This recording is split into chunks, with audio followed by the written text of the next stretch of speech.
Welcome to தாய் தமிழ் கதைகள் channel. புத்தகம் வாசித்தல் ஒரு நல்ல பழக்கம். இந்த சேனலில் புத்தகத்தில் இருக்கின்ற மாதிரியே பகிர்ந்திருக்கிறோம். கேளுங்க, லைக் அண்ட் சப்ஸ்கிரைப் பண்ணி எங்களுக்கு உங்களோட ஆதரவு கொடுங்க.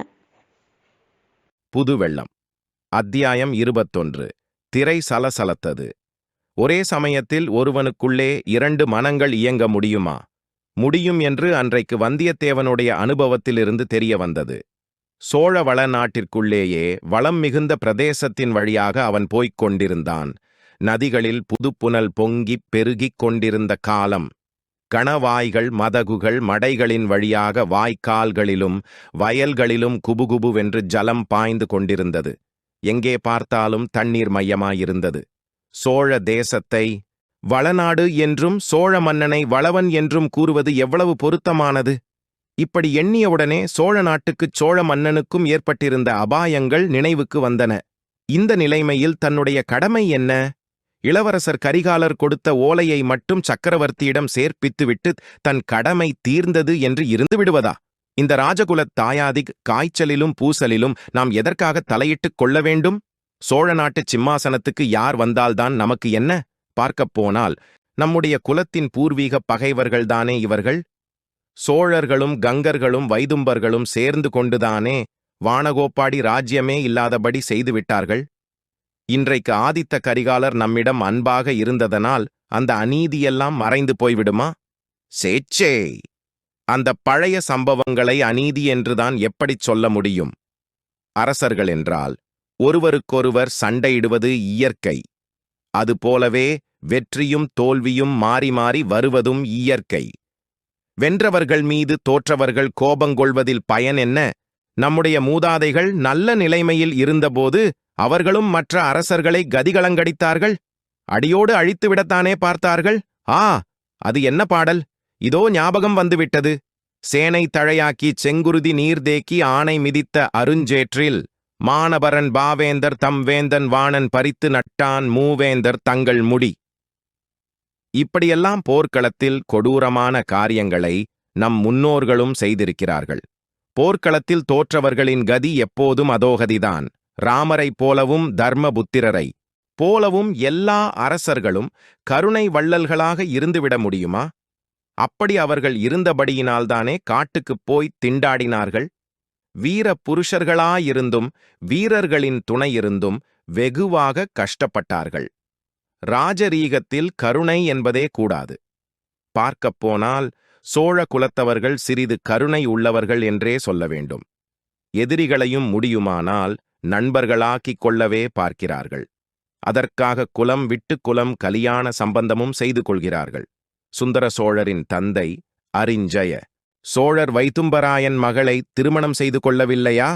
அழகுக்குப் பெயர் போன அந்த கலியாணியின் மகனாயிருப்பதனால்தானே சுந்தர சோழரும் அவருடைய மக்களும் கூட சௌந்தரியத்தில் சிறந்து விளங்குகிறார்கள். அழகி என்றதும் அந்த குடந்தை நகரத்து மங்கை அரிசிலாற்றங்கரை பெண்மணியின் நினைவு வருகிறது. நினைவு புதிதாக எங்கிருந்தோ வந்துவிடவில்லை. அவனுடைய உள்ளத்துக்குள்ளேயே கனிந்து கொண்டிருந்த நினைவுகள். வந்தியத்தேவனுடைய வெளிமனம் சோழ நாட்டின் இயற்கை வளங்களைப் பற்றியும் ராஜரீக குழப்பங்களைப் பற்றியும் எண்ணி கொண்டிருக்கையில் அவனுடைய உள்மனம் அந்த மங்கையினிடத்திலேயே ஈடுபட்டிருந்தது. இப்போது உள்மனம் வெளிமனம் இரண்டும் ஒத்து அம்மங்கையை குறித்து பட்டவர்த்தனமாகச் சிந்திக்கத் தொடங்கின. பிறகு வெளியில் எந்த அழகான இயற்கை பொருளை பார்த்தாலும் அந்த மங்கையின் அவயங்களுடன் ஒப்பிடத் தோன்றின. வழுவழுப்பான மூங்கிலை பார்த்ததும் அவளுடைய தோள்கள் நினைவுக்கு வந்தன. ஓடைகளில் மண்டிக் கிடந்த குவளை மலர்கள் அவளுடைய கண்களுக்கு உவமையாயின. பங்கஜ மலர்கள் அவளுடைய தங்க முகத்துக்கு இணைதானா என்ற ஐயம் தோன்றியது. நதியோர மரங்களில் குலுங்கிக் கொண்டிருந்த மலர்களில் வண்டுகள் செய்த ரீங்காரத்தை அவள் குரலின் ஒலிக்கு உவமை சொல்வது சரியாகுமா? இப்படியெல்லாம் கவிகள் கற்பித்திருக்கிறார்களே தவிர உண்மையில் இவையெல்லாம் எங்கே? அந்த மங்கையின் சௌந்தரியம் எங்கே? அவளுடைய திருமுகத்தை பார்த்தபோது மெய்சிலிர்த்ததே. இப்போது நினைத்துப் பார்க்கும்போது கூட நெஞ்சு விம்முகிறதே. இந்த பூக்களையும் வண்டுகளையும் பார்த்தால் அத்தகைய மெய்சிலிர்ப்பு உண்டாகவில்லையே. சேச்சே, முதியோர்கள் நமக்குச் செய்த உபதேசத்தையெல்லாம் மறந்துவிட்டோம். பெண்களின் மோகத்தை போல் உலக வாழ்க்கையில் பொல்லாத மாயை வேறொன்றுமில்லை. வாழ்க்கையில் வெற்றி பெற விரும்புவோன் பெண்களின் மோக வலையில் விழவே கூடாது. விழுந்தால் அவன் ஒழிந்தான். கோவலன் கதைதான் அந்த விஷயத்தை அபூர்வமாய் எடுத்துச் சொல்கிறதே. கோவலன் மட்டும் என்ன, இந்த நாளில் வீராதி வீரரும் சோழ நாட்டிலே இணையற்ற செல்வாக்கு உள்ளவருமான பெரிய பழுவேட்டரையரைப் பற்றி மக்கள் பரிகாசம் பேசுங் காரணமும் அதுதானே. ஆனால் மக்கள் உண்மை அறியாதவர்கள். மூடு பல்லக்கிலே வைத்து பழுவேட்டரையர் யாரை கொண்டு வருகிறார் என்று மக்களுக்குத் தெரியாது. ஆகையால் மூடத்தனமாகப் பேசுகிறார்கள். ஆனாலும் அந்த மதுராந்தகத்தேவர் தம்மை அவ்வளவு கேவலப்படுத்திக் கொள்ள வேண்டியதில்லை. சீச்சி, மூடு பல்லக்கில் உட்கார்ந்து கொண்டு பழுவேட்டரையரின் ராணியின் ஸ்தானத்தில் மறைந்து கொண்டு ஊராய்ப் போவதா? இதுதான் ஆண்மைக்கு அழகா? இப்படியாவது ராஜ்யம் சம்பாதிக்க வேண்டுமா? இப்படிச் சம்பாதித்த ராஜ்யத்தைத்தான் அவரால் காப்பாற்றிக் கொள்ள முடியுமா? பழுவேட்டரையர் முதலியோரை நம்பி அவர்களுக்கு உட்பட்டுத்தானே ராஜ்ய பரிபாலனம் செய்ய வேண்டும். இந்த விஷயத்தில் சுந்தர சோழ சக்கரவர்த்தி செய்து வருவதே அவ்வளவு ஸ்லாக்கியமில்லைதான். பழுவேட்டரையர் போன்றவர்களுக்கு இவ்வளவு அதிகாரமும் செல்வாக்கும் அவர் அளித்திருக்கக்கூடாது. அதிலும் மணிமணியாக 2 அருமை புதல்வர்கள் இருக்கும்போது, நாடெல்லாம் அதிசயிக்கும் அறிவும் திறனும் உடைய புதல்வி ஒருத்தி இருக்கும்போது, அந்த மங்கை சோதிடர் வீட்டில் பார்த்தவள், ஆற்றங்கரையில் பேசியவள், அவள் முகம் யாருடைய ஜாடையாயிருக்கிறது? அப்படியும் இருக்கலாமோ? பைத்தியக்காரத்தனம். ஒரு நாளும் அப்படி இருக்க முடியாது. ஏன் இருக்க முடியாது? ஒருவேளை அவ்விதம் இருந்தால் நம்மை போன்ற அறிவீனன் வேறு யாரும் இல்லை. நம்மை போன்ற துரதிர்ஷ்டசாலியும் இல்லை. இலங்கை முதல் விந்திய பர்வதம் வரையில் எந்த பெண்ணரசியின் புகழ் பறந்து விரிந்து பரவியிருக்கிறதோ அவளிடம் நாம் எப்பேற்பட்ட காட்டுமிராண்டியைப் போல் நடந்து கொண்டோம். அப்படி இருக்கவே இருக்காது. நாளைக்கு அவளிடம் எப்படி இளவரசரின் ஓலையுடனே சென்று முகத்தைக் காட்ட முடியும்? இப்படியாக என்னவெல்லாமோ வானத்தையும் பூமியையும் சேர்த்து எண்ணமிட்டுக் கொண்டு வந்தியத்தேவன் காவேரி கரையோடு வந்து திருவையாற்றை அடைந்தான். அந்த ஊரின் வளமும் அழகும் அவன் உள்ளத்தை கொள்ளை கொண்டன. அது திருவையாறுதான் என்று கேட்டுத் தெரிந்து கொண்டான்.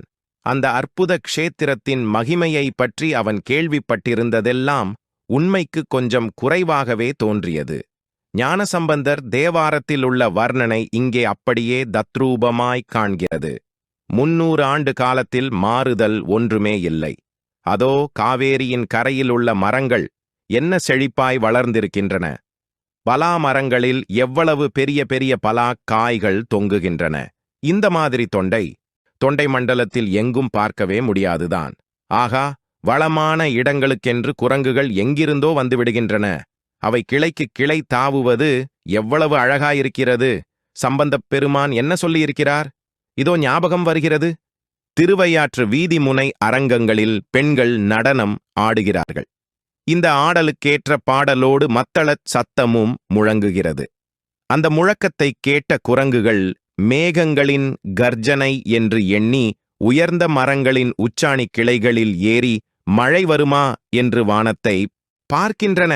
அடடா, இன்றைக்கும் எவ்வளவு பொருத்தமாயிருக்கிறது.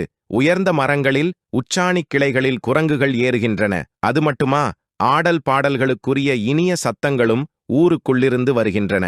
யாழ், குழல், முழவு, தண்ணுமை முதலிய கருவிகளின் ஒலியுடன் சதங்கைச் சத்தமும் சேர்ந்து ஒலிக்கின்றன. இங்கே ஆடுகிறவர்கள் கடம்பூர் சம்புவரையர் மாளிகையில் ஆடியவர்களைப் போல் குரவை கூத்தர்கள் அல்ல. ஆகா, இங்கே கேட்பது பண்பற்ற இனிய கானம். கலைச்சிறப்பு வாய்ந்த பரதநாட்டியம் ஆடுவோரின் சதங்கை ஒலி. அதோ ஆட்டி வைக்கும் நடன ஆசிரியர்கள் கையில் பிடித்த கோலின் சத்தம் கூடச் சேர்ந்து வருகிறதே. கோலோட கோல் வளையார் கூத்தாட குவிமுகையார் முகத்தினின்று சேலோடச் சிலையாடச் சேயிழை யார் நடமாடுன் திருவையாரே. ஆகா, சம்பந்த சுவாமிகள் சிறந்த சிவபக்தர். அதைக் காட்டிலும் சிறந்த ரசிகர். அவர் அன்றைக்கு வர்ணனை செய்தபடியே இன்றைக்கும் இந்த திருவையாறு விளங்குகிறதே. இப்படிப்பட்ட ஊரில் ஒரு நாள் தங்கி ஆடல் பாடல் வினோதங்களை பார்த்துவிட்டு ஐயாரப்பரையும் அறம் வளர்த்த நாயகி அம்மனையும் தரிசித்து விட்டுத்தான் போக வேண்டும். அடாடா, காவேரியின் கரையில் எத்தனை பக்தர்கள் உட்கார்ந்து அனுஷ்டானம் செய்கிறார்கள். பட்டை பட்டையாக அவர்கள் திருநீறு அணிந்திருப்பது எவ்வளவு களையாயிருக்கிறது. சில சமயம் ஆடல் பாடல் ஒலிகளை அமுக்கிக் கொண்டு நமச்சிவாய் மந்திரத்தின் ஒலி கேட்கிறதே. ஏன், அதோ சம்பந்தரின் தேவாரத்தையே யாரோ இனிய குரலில் அருமையாக பாடுகிறார்களே. இசைக்கும் கலைக்கும் என்றே இறைவன் பணித்த ஊர் இந்த திருவையாறு போலும்.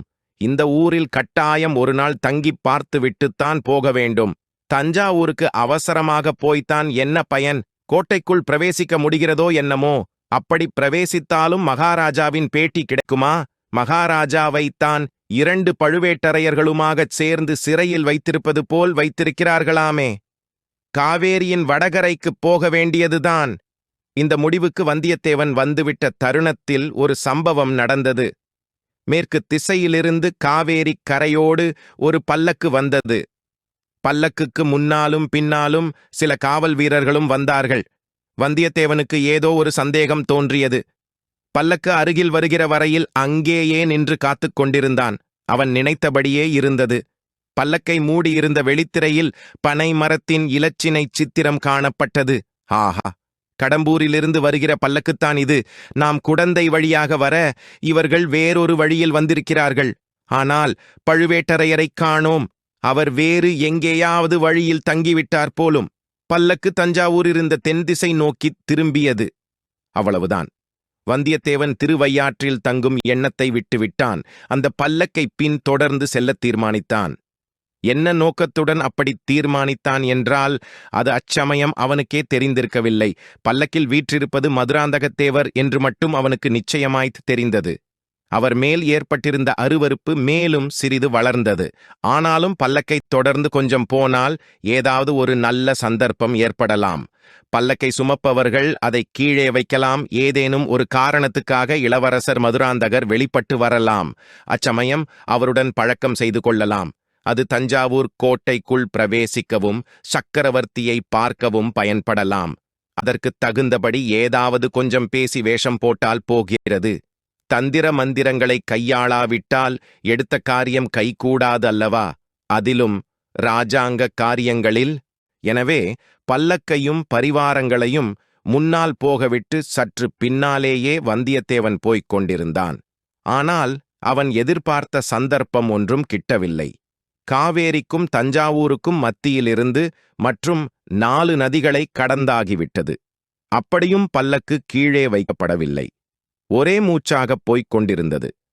அதோ சற்று தூரத்தில் தஞ்சாவூர் கோட்டை மதிலும் வாசலும் தெரியத் தொடங்கிவிட்டன. கோட்டைக்குள் பல்லக்கு போய்விட்டால் அப்புறம் அவன் எண்ணம் கைகூடப் போவதில்லை. அதற்குள் தைரியமாகவும் துணிச்சலாகவும் ஏதேனும் ஒன்று செய்தாக வேண்டும். என்னதான் வந்துவிடும்? தலையா போய்விடும்? அப்படி போனால்தான் போகிறதே. எடுத்த காரியத்தை முடிக்காமல் உயிரோடு திரும்பிப் போவதில் என்ன லாபம்? இதற்கெல்லாம் அடிப்படையில் மதுராந்தகத்தேவர் பேரில் வந்தியத்தேவனுக்கு கோபம் வேறு இருந்தது. பல்லக்கின் மூடுதிரையை கிழித்தெறிந்து உள்ளே இருப்பது பெண்ணல்ல, மீசை முளைத்த ஆண் பிள்ளை என்பதை வெளிப்படுத்த வேண்டும் என்று அவன் கை ஊறியது. அவன் உள்ளம் துடிதுடித்தது. இதற்கு என்ன வழி என்று அவன் தீவிரமாக யோசித்துக் கொண்டிருக்கையில் பல்லக்கோடு சென்ற பரிவாரங்களில் ஒருவன் சற்று பின்தங்கி வந்தியத்தேவனை உற்று நோக்கினான். நீ யார் அப்பா? திருவையாற்றிலிருந்து எங்களை ஏன் தொடர்ந்து வருகிறாய் என்று கேட்டான். நான் உங்களை தொடர்ந்து வரவில்லை ஐயா. தஞ்சாவூருக்குப் போகிறேன். இந்த சாலைதானே தஞ்சாவூர் போகிறது என்றான் வந்தியத்தேவன். இந்த சாலை தஞ்சாவூருக்குத்தான் போகிறது. ஆனால் இதில் முக்கியமானவர்கள் மட்டுமே போகலாம். மற்றவர்களுக்கு வேறு சாலை இருக்கிறது. அப்படியா?